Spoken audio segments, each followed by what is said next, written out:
RTC బస్సులో ప్రయాణికులు మర్చిపోతున్న విలువైన వస్తువులను ఆర్టీసీ సిబ్బంది తిరిగి ప్రయాణికులకు సురక్షితంగా అప్పగిస్తుండడం పట్ల సర్వత్రా అభినందనలు వెల్లువెత్తుతున్నాయి.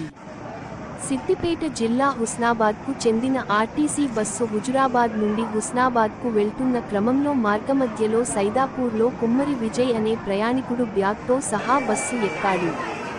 సుందరగిరిలో ఫోన్ మాట్లాడుతూ బస్సు దిగిన సమయంలో బ్యాగును బస్సులోనే మరిచిపోయాడు.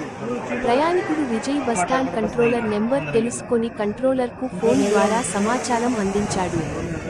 కంట్రోలర్ కండక్టర్కు సమాచారం అందించి అప్రమత్తం చేయడంతో బ్యాగును రికవరీ చేశారు. రికవరీ చేసిన బ్యాగును ప్రయాణికుడు విజయ్కి డిపో మేనేజర్ వెంకన్న అందించారు. సురక్షితంగా బ్యాగును అందించిన ఆర్టీసీ సిబ్బందిని అభినందించారు.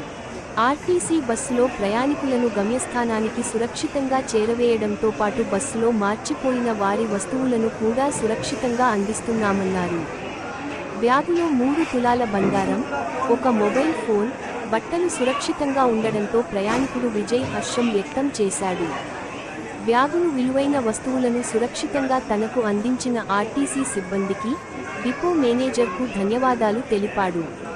గతంలో కూడా నిర్మల్ బస్సులో ప్రయాణిస్తున్న సమయంలో ఫోన్ మర్చిపోతే జగిత్యాల డిపోలో తిరిగి ఇవ్వడం జరిగిందని ప్రయాణికుడు విజయ్ గుర్తు చేశాడు.